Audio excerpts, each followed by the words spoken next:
Okay, welcome back. We will now continue with the first keynote speech for the day. Our speaker is Josema Cavanillas. He's the global head of hybrid cloud and infrastructure at Atos on global scope. He has a rich background in different areas. He worked, for example, as a second lieutenant in Spanish Air Force, and in different engineering roles. He has huge expertise in sales and business development across a wide range of countries. Josema, the stage is yours. Can I be heard? Yep, okay. So thank you for coming. I'm starting my speech today called Cloudy with a Chance of People. Well, as you can imagine, this is a re-engineering of a typical weather forecast sentence called cloudy with a chance of rain, but very, very much used when cloud computing is addressed. Actually, you will see plenty of speeches in the net saying, cloudy with a chance of innovation, cloudy with a chance of data, cloudy with a chance of data center. But you will see no one that focuses on the human factor in cloud migration, cloudy with a chance of people. So when you see cloudy, you not always see many people mentioning the importance of the human factor in the cloud migration. Let's start today's speech in Turkey. 4,000 years ago. 4,000 years ago, there was a civilization called the Hittites. Now it's completely abandoned, and you can see the ruins in North Anatolia, actually at the top of a mountain. There was a huge city, which the ruins are today there. It used to be a large civilization, very powerful, covering many countries. Now we only see the empty eyes of the statues looking at us. And what used to be an enormous, enormous town is now an area where nothing can be grown, no possibility of livestock, no possibility of agriculture. By that time, everything was brought to that city of Hattusha, the capital of the Hittite Empire. This empire is not so known, but it was as powerful as the Egyptian Empire or the Assyrian Empire. And you will say, what on earth does have to do with cloud? Let's go to that. About moving to cloud. Many people speak about the cloud migration process from the original data centers or mainframes to cloud. And actually, when you look at cloud, many people look at that when, if you're a technologist, a freak of technology, if you're a young university student, you look at cloud with very much technical eyes. I mean, you're thinking about hyperscalers, containers, Kubernetes, all the things that are in the technology for the cloud migration. But at the end of the day, who is paying the cloud migration? The companies. So it's a process run by business. It's not so much run by technology, it's run by business. And this means that there are other glasses to be looked at the cloud, which are the glasses of the company runner. If you are aware, the three main goals of a company are, goal number one, make money now. That is called profitability. Goal number two, make more money next year. That is called growth. Goal number three, make much, much, much more money in the long run. This is called strategy. That is what a company is working on, and it doesn't matter if it's a company of jewels, blue jeans, services, whatever. Companies are looking at those three goals. So why IT? IT is in order to enlarge the income, in order to reduce costs, but IT is just a tool. It's just a tool. It's just a way to reach the three goals of a company. And those are the glasses in which the CEO is looking at the technology, not the same glasses as the technologist. So at the end of the day, business is the basis. Actually, if you look at the past of IT, long ago, there were many original computer languages, IT languages, and these languages started to work differently when somebody said, let's make a computer language to run business. And that was a change in the history of IT. That language was called Common Business-Oriented Language, COBOL, and it was born, the concept, not the language, the concept was born in 1959. And maybe you have heard the sentence, COBOL is dead. Maybe you have. It's a déjà vu. Many people are really constantly thinking, oh, COBOL, come on, it's an old thing, it's not working. How was it born?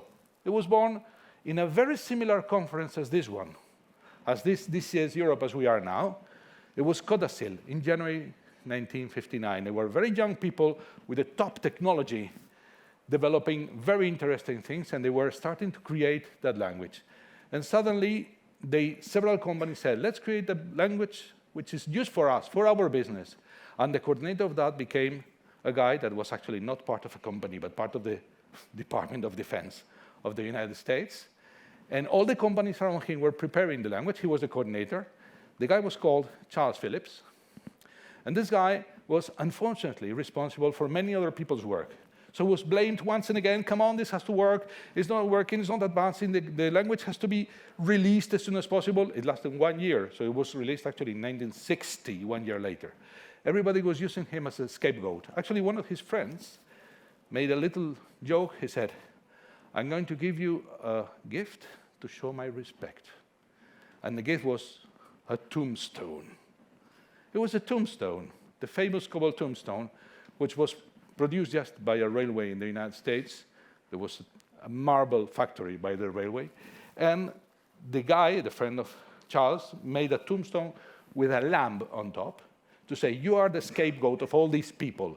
Every time you're pressed, look at the tombstone and think, I am just a scapegoat, so I must remain hard as the marble of the tombstone. But it was suddenly the only thing in the world that before being born had a tombstone. That was COBOL. 25 years later, 1995, the authors of the COBOL language gather again, some older, around the COBOL tombstone, even in a joke saying, now, 25 years later, the language is dead. Well, it was not quite the case. Now it's 63-year-old. And today, a survey has found that 92% of respondents say that COBOL is, today, strategic. Today, 63 years, it's like Mickey Mouse. I mean, never will end, never will die. And Reuters reported in April this year that 95% of ATMs still use COBOL code, and every day, $3 trillion depend on this language. So the importance of whatever you do in a business sense, with the time becomes more and more and more important. And the pass of time is very important. The pass of time, I will go later to the pass of time. Now let's look at the history of cloud. In 1963, the MIT received $2 million to do something, which is basically a computer that can be used by more people, 1, 2, or 3 people simultaneously. And they did first ever way to access one single computer by 2, 3 people. And every single person, every of the 2, 3, had the impression that they were using a single computer. It was a virtual computer for himself. And they started to use the word virtualization. Many years later, Professor Ramnath coined the expression cloud. Cloud, taken just for the physical thing of cloud, is a computer that can be accessed by many people in parallel. However, the real explosion of cloud came in 1999. Salesforce was the first company in which you could actually buy and download the software from a cloud, and was the beginning of business part of cloud. In 2006, Amazon launched AWS, in which you could actually have your own virtual computer, wherever you are, with the ECC or EC squared, the Elastic Computer Cloud.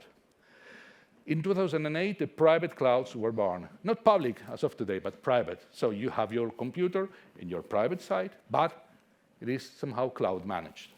In 2011, the hybrid cloud concept appeared. Hybrid meaning combining private and public. But we needed something else. We needed a way to actually migrate the applications from whatever we have to the cloud. And they used another physical concept that was the container. Then, in 2004, Solaris Container was born. In 2013, the Docker Container was born. And in 2014, Google launched Kubernetes. There is a point in history before and after the launch of Kubernetes. From Kubernetes launch, cloud was absolutely invading all the corners of business world. It was only 9 years ago. So let's come back to our old guy, to our new business expert or business manager that is looking at the cloud from a business point of view. We are usually talking to many customers. And in every single customer we go, and today, 2023, why do you want to migrate to cloud? They say, well, usually when we contact them, Yes, they have started a migration. So they are on the way. Nobody we have found has not yet gone to cloud migration. And yes, my migration is incomplete today. It's not happening. We are on the way. It's not yet, And yes, when we finish, the final picture will not be everything is on the cloud. Anyway, part of whatever we have will still be in data center, will still be in a mainframe. Because our roadmap comes to a situation in which, yes, we have it on the cloud in a large way, but not completely. We leave some things. Why? Why are you doing that? First, we went to cloud because of costs.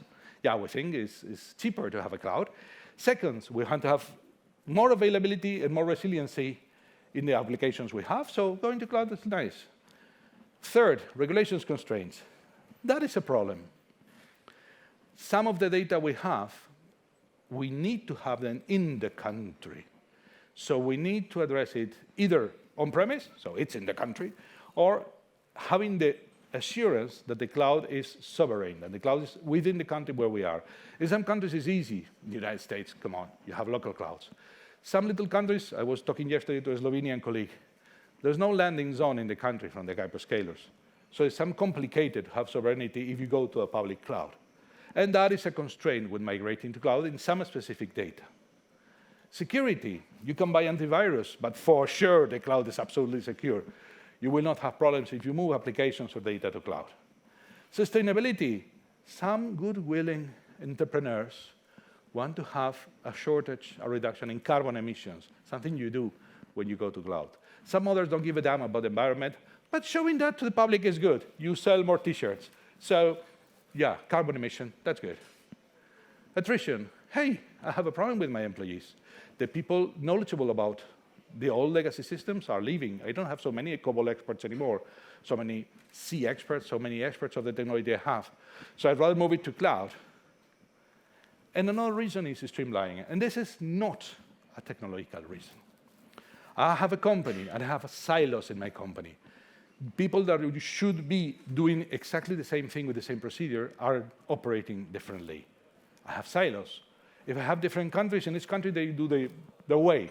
Actually, if I have one building, in each floor they're doing their way. I have silos in many places. But if everything is on the cloud, I am somehow ensuring that everybody follows the same procedure, which is good. I am somehow changing the way people work because I am advancing to a new technological stage. And that is very good for me as a manager, but some disturbing for me as an employee, because they are making me change my way of acting. And by the way, I'm enlarging my income. Remember, I am a CEO. I want money, money, money. That's what I want. And I want to enlarge my income.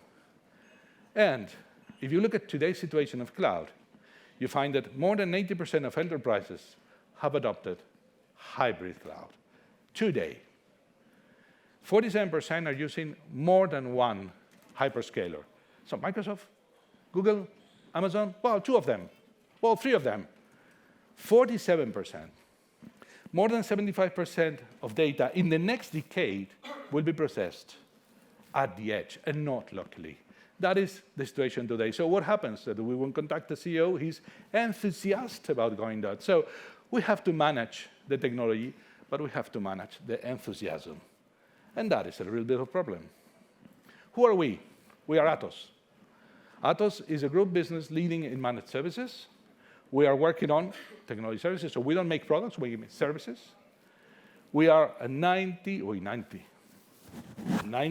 49,000 people team, which we try to do in advance what matters for our 69 countries customers. We are passionate experts, and our motto is the power of we. We are a team. In summary, we have 1,200 customers, more than that. We are a global leader in infrastructure, cloud, and digital workplace. We are in 69 countries. We have been working for more than 25 years. 5.4 billion euros is the revenue of last year. And we are, as I say, not 90, but 49,000 people across the globe. Me, I am just Josema. I'm the head of cloud and infrastructure consulting in Atos. So when you address cloud again to the customer is enthusiastic because they see cloud as a very appealing thing, but actually cloud is an iceberg. There is a part of the cloud you see, and there's a part of the cloud you don't see when you contract something.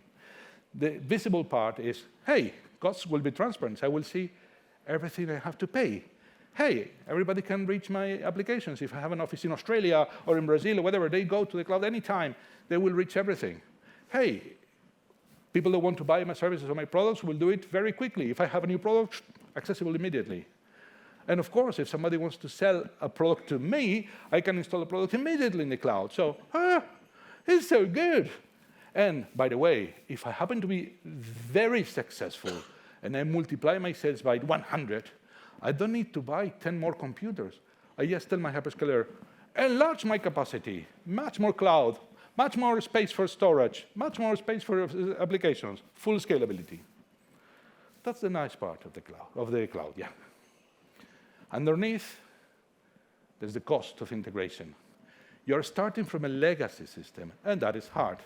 Coming to cloud, you come from an old system that is not necessarily cheap or quick to be taken to cloud. Second, you don't have so many people expert in your previous technology, and you don't have so many people expert in your future technology. So there's a shortage of experts on both sides. Of course, you have to take care of sovereignty. Again, migrating is much more complex than you can see at the beginning.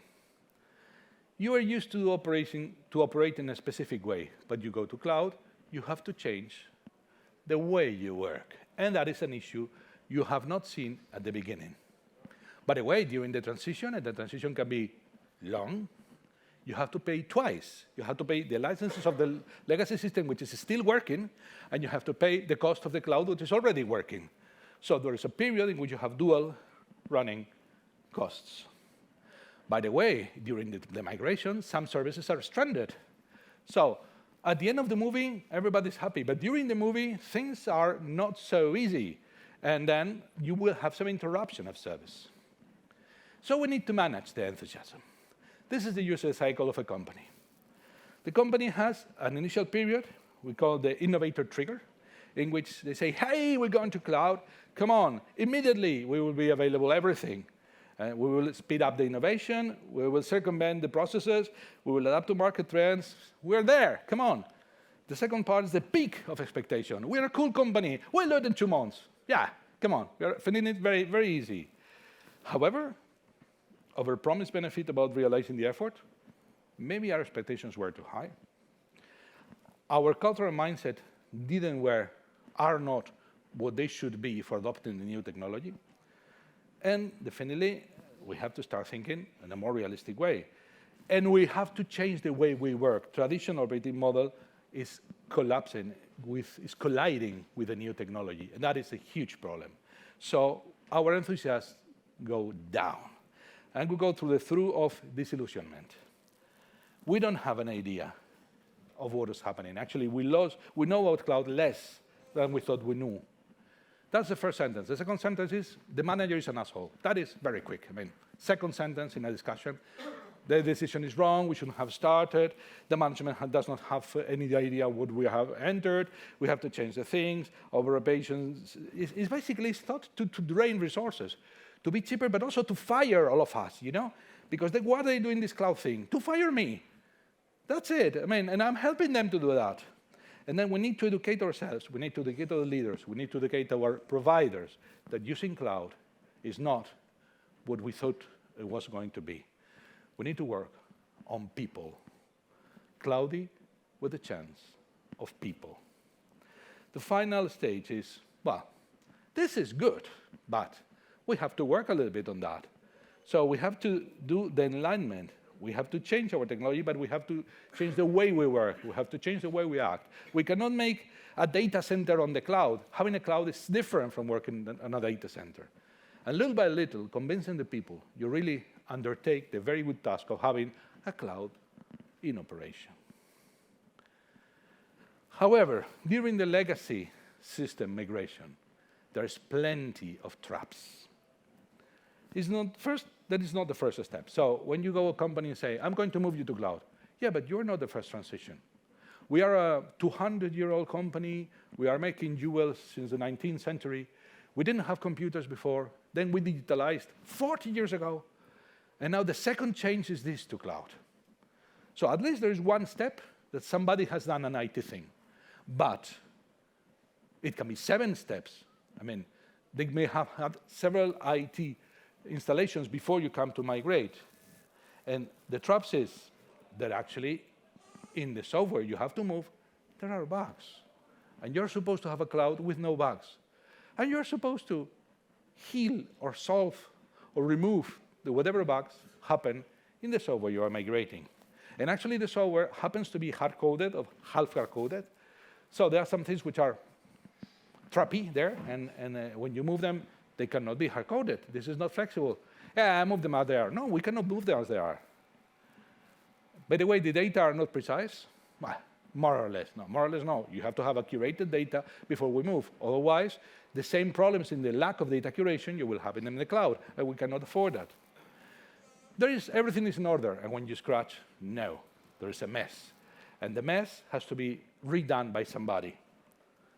Sometimes, as I say, there are several layers of software before you came. So it's like an archaeological site.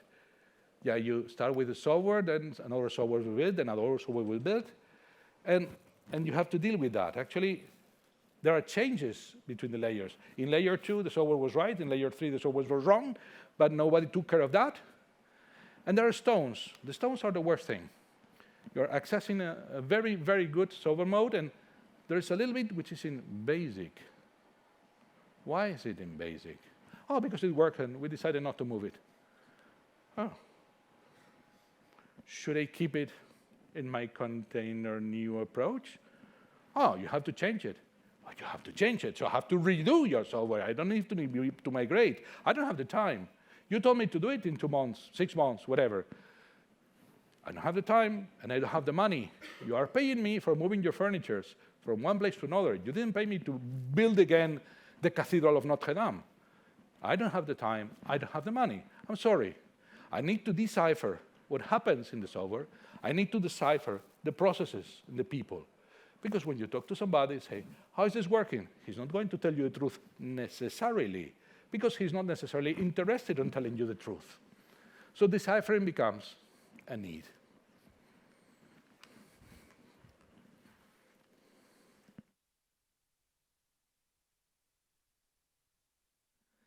Let me speak about deciphering. Let me come back to the Hittite civilization.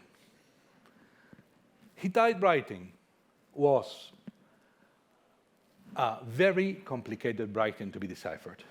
Hugo Winkler, which is a German archaeologist, was working on Hittite findings, and he unearthed 10,000 writings in cuneiform alphabet. But the problem is, when you read that, you know Sumerian. I don't, he did.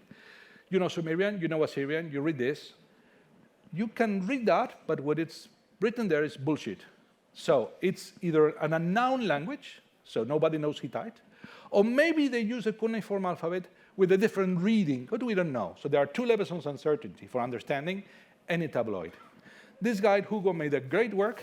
He died in 1913, 1 year before the beginning of the war, and he died not knowing at all what was the history of this empire, because he could not read the writings. That's it. And then the war started. The war, World War I, was a very, very nasty, bad thing. But fortunately, there was a little soldier from the Czech Republic. It was the Austro-Hungarian Empire at that time, that took his glasses and his notes to the front, actually to the Eastern Front, where he was destinated. He was 35 years old when he was recruited mandatorily as a soldier for the war. And during the war, he was revising all the work of the Hittite alphabet. This little soldier was called Bedřich Hrošný, might be pronounced differently. My Czech is very bad. He was born 20 kilometers away from Prague. And as I said, he took his glasses and notes. And while he was in the war, he thought, what are we doing wrong? Why have not been able to decipher this writing? Why? We need to think out of the box. let's take one sentence. I took one sentence from the Hittite writing. That's absolutely ununderstandable. But I know Ninda. I know Ninda. Ninda means bread in Sumerian. Okay, then maybe if it's also Hittite for bread, it's something to do with bread. But the rest is completely bullshit Sumerian. You cannot understand. But these Hittites were very north. Why, if they are not a Sumerian language, why they are Indo-European, same as me, same as the Czech, same as the Germans? Maybe the language is similar to English, to Italian. Bread is a teni. Can it be essen? Can it be eat in German? Eat bread? It sounds good. Well, looking at some rules of Indo-European language, is that teni can be you will eat bread. Let's go. You will eat bread. I'm translating. What is nu? Can it be now? Like in English? Now you will eat bread? Might be false, but it's a good shot. Water. Come on. Cannot be that easy.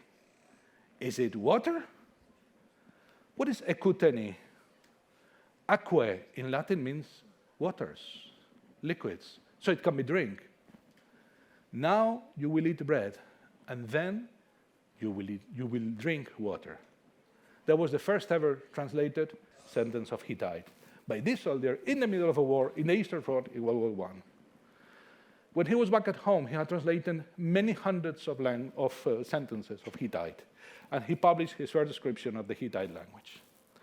He's a great scientist, and he deciphered what he found. And then, now we can read, we can go to the 10,000 tablets and see what happened to these guys. So what on earth happened to these guys? These guys were a huge civilization. We had now all the names, all the kings, all the history of the battles that actually were matching the descriptions we had in Assyrian and Egyptian. But everything dissolved in 1920. In 1120, everything disappeared. They dissolved like a sugar cube. The last great king, Suppiluliuma II, had all the technology. With the technology, he can beat all the enemies. He had the best swords, the best shields, the best spears, the best strategy for war. He was winning everyone. He even started the technology in the sea, and he was a mountain guy. The first naval battle ever was run by Suppiluliuma against the Cypriots in 2012. You can understand, in 1210. So you can understand, with this great guy, the future of the empire is very good. Nobody could ever imagine that 20 years later, the whole empire collapsed. Why did it collapse? In 1190, a large army had to leave Hattusha to Egypt, actually to fight with the Egyptians. So Hattusha left with no army. Then the people from the south, the Kaskians, attacked the city. Kaskians were a group of people by the beach of the South Turkey. They didn't have technology, only knives, only swords, and they attacked the city. They didn't have any chance to win the city. However, they won. Why? Because there was an internal conflict by the people in Hattusha, and part of the city were supporting the Kaskians. So you can see the tablets by that time, and say, we have problems, and some people are supporting the Kaskians.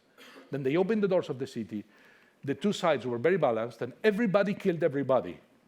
There was a very little amount of survivors. Nobody left to write any single more tablet. The winner is not ever known. There was no winner. The city was abandoned. That is what happens very often in cloud. You have the king, which is the CEO. You have the prime minister. Oops.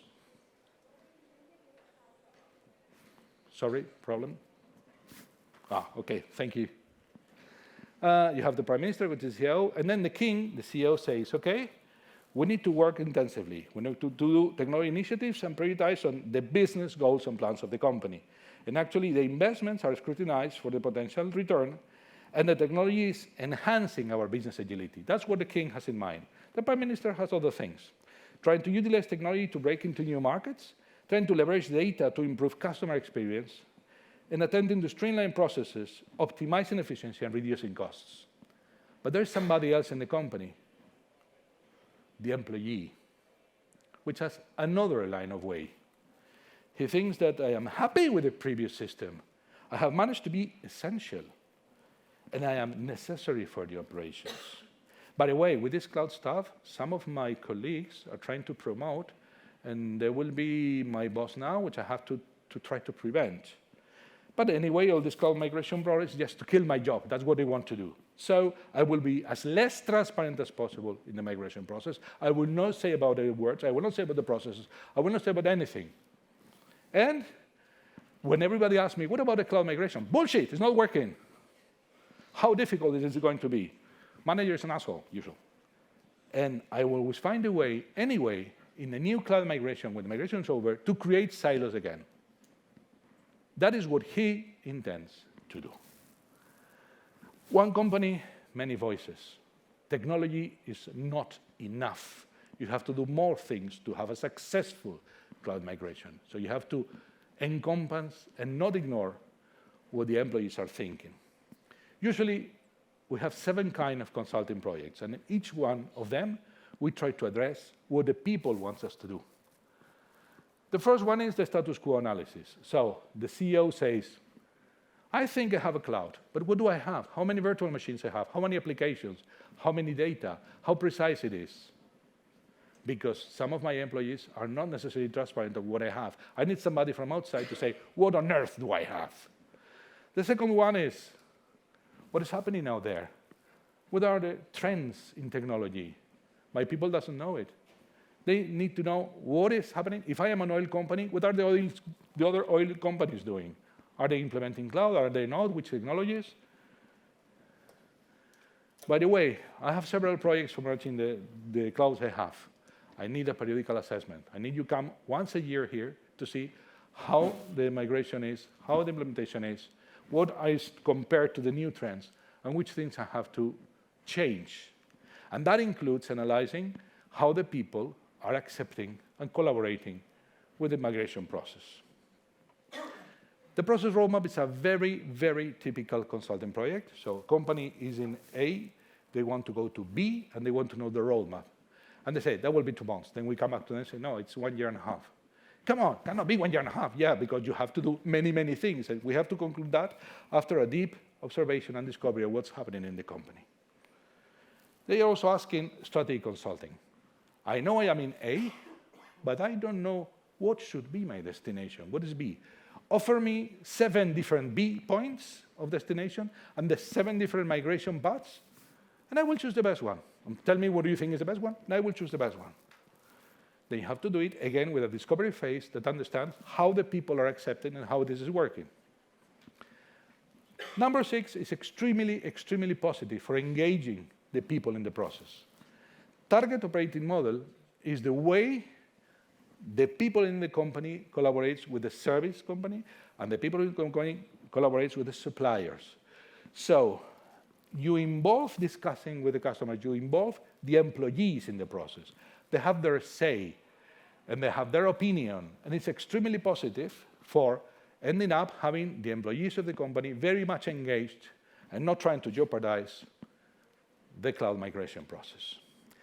And the most involving one is number 7. Number 7 is innovation consulting, which is the creation of several stages, several sessions, in which people get together, the CEO, the last employee, people in the middle, to create ideas. It's 1 day, 2 days of an innovative workshop outside, usually in a castle or in a hotel in the countryside, whatever. So you're creative and you think, we can have this other idea, we can have this other thing. Then you collect ideas, and you have a stage gate process to select the best ones, some of them from the employees, and you implement them. So the employee feels involved in the process. They feel they have the opportunity to talk to the customer, to the managers, to get into the process. So cloud migration is not decided above him. He is part of the work. And actually, this is one of the best ways to have the final goal, which is have the feeling of the people engaged and committed to the cloud migration and the success of the operation. So next time you think about cloud, don't only think about technology, think about there are other things happening in the customer, mainly a lot of people, actually. coming out on your cloud process. And let me conclude my speech with a message which is a 3,000-year-old message. These guys, the Hittites, they had so many internal conflicts that their empire disappeared. The empire disappeared. They had all the technology, they had all the management, they had all the power, but they failed. Look at this statue. This is a statue of Suppiluliuma I, the grandfather of the other one. It's a 1.5 meter high statue, and he's looking at us with stony eyes. He's looking at us since 3,000 years ago. And can you see if he's happy? No, he is actually sad. He's not irradiating power. He's showing even some scared. He's quite scared. And after him, his empire disappeared. I can read in his eyes, which are carved 3,000 years ago, a very good message for us. If you put a drawing compass in Hattusha today, and you make a circle of 2,000 kilometers, there's wars all around. There are wars, plenty of wars. What has changed in 2,000 years? The message that he's sending to us is, women of the future, men of the future, don't be Hittites, don't be idiots. Solve your conflicts before your conflicts dissolve you. Thank you for listening.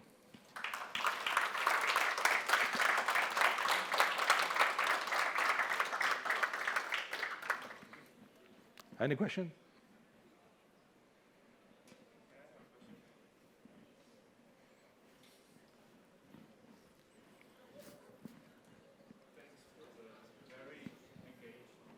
No? Hello?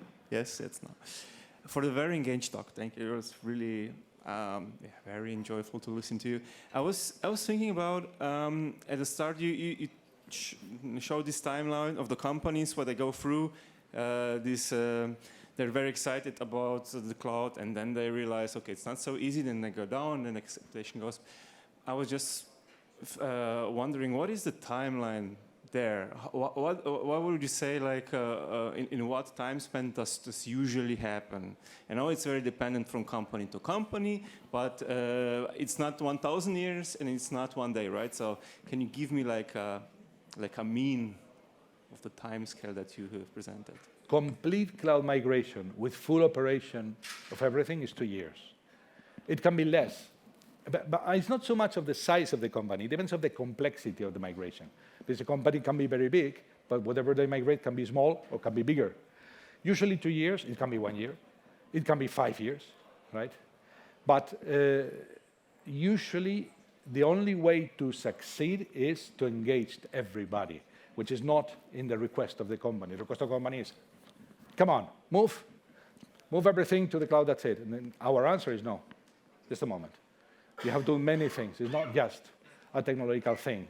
It's a process thing, it's a people thing, it's a data thing, it's a metadata thing.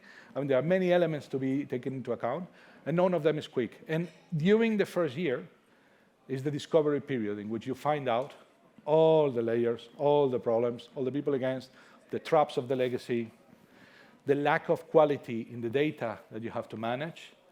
You even propose solutions for solving the lack of data, where they say, no. We keep the data wrong. No problem. I move it to cloud. You know your data is wrong. There's no problem. That's it. 2 years. It can be less.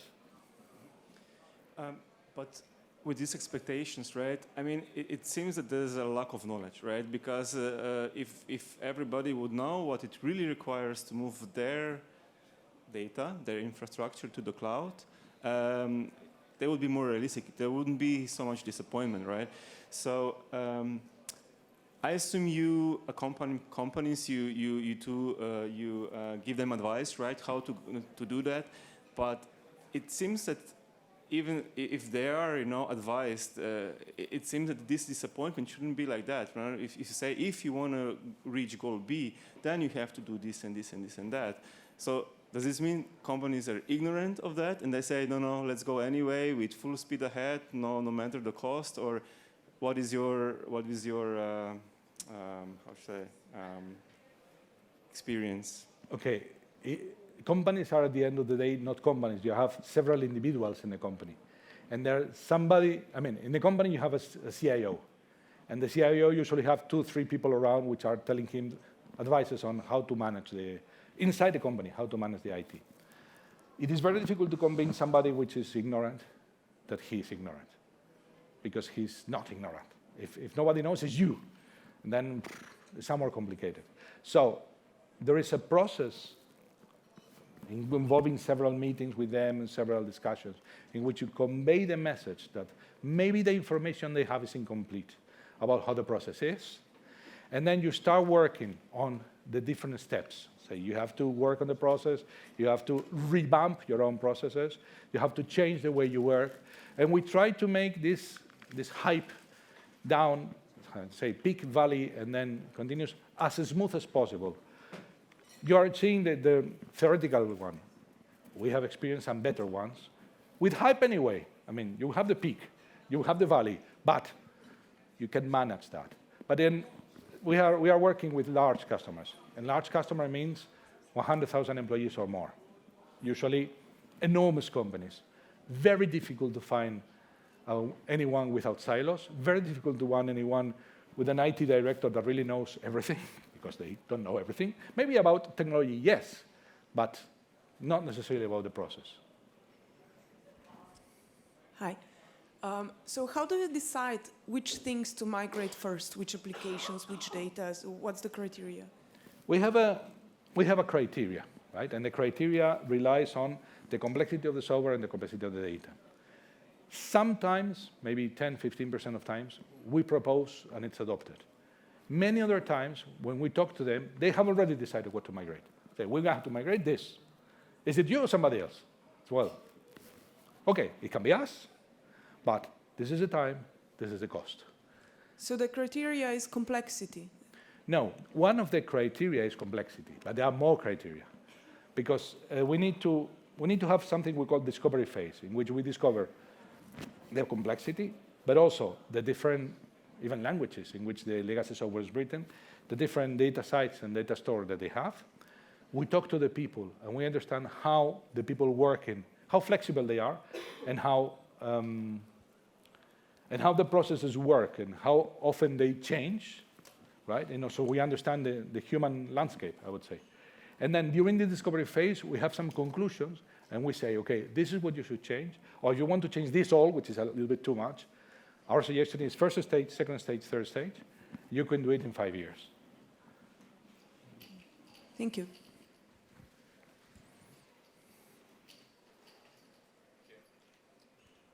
So actually, you are saying that you are doing the product discovery in 1 year, right?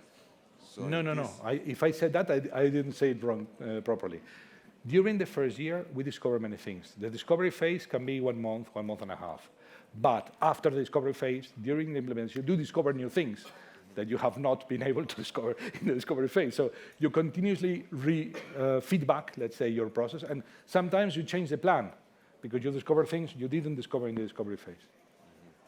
And usually, what are the types of projects? These are time and material, fixed price projects that you have, with, let's say, these companies that are more than 1,000, employees. Usually, it's not time and material. Usually, it's a fixed price. It's usually a fixed price. This is the migration. But we include in the migration SLAs, which is service level agreements, so we commit to keep the business continuity on this side. And we have some ifs. If this is discovered, then there is an additional amount. If there is a problem, then there is maybe a time and material chapter, because we have to sort out some specific thing. And this ifs is a long list. And it's a negotiation during the proposal phase, because they don't want ifs. They say, this is the money, change it. Look, we cannot commit, and you need to accept these ifs. Yeah? Last list of ifs I saw, it was something like 1 page and a half long. And then the customer said, I don't want to accept the page. So, well, look, every one of these lines, which is an if, has a rationale behind. And if things that may happen and can completely jeopardize the project. And human factor is one of the most important elements in which you can completely forget about the project. Yeah? Actually, you'd rather go through a previous process in which you streamline all the legacy software and you have the correct IT implementation before starting the migration. But we don't do that. We usually start the migration, and during the migration, we heal or we cover or we keep, if we are told to keep, whatever happens in the previous legacy software. Okay, and the third question is actually, are you also working, with other outsourcing companies, actually on, on the contract-to-contract basis to support these kind of migrations? For example, if you don't have some, let's say, lens of expertise, are you, let's say, how you manage to hire them? Because usually outsourcing companies are working on time and material. Yeah. Yeah. We usually work with framework contracts. I can speak about Bayer, for instance, in Germany. They are in every single country in the world. And what we do is we commit with the whole world. We attack in our 69 countries where we are. And in the countries where we are not present, we have an agreement with local companies that do our part. But we monitor very thoroughly whatever that company does, because they are acting on our behalf. So you have to do. If they say we have a time and material and we have a fixed price, what we do is, look, we have this money. I mean, you can decide. If you work with this money, it's fine. If you don't, we go to someone else. That's it. Okay, thank you very much.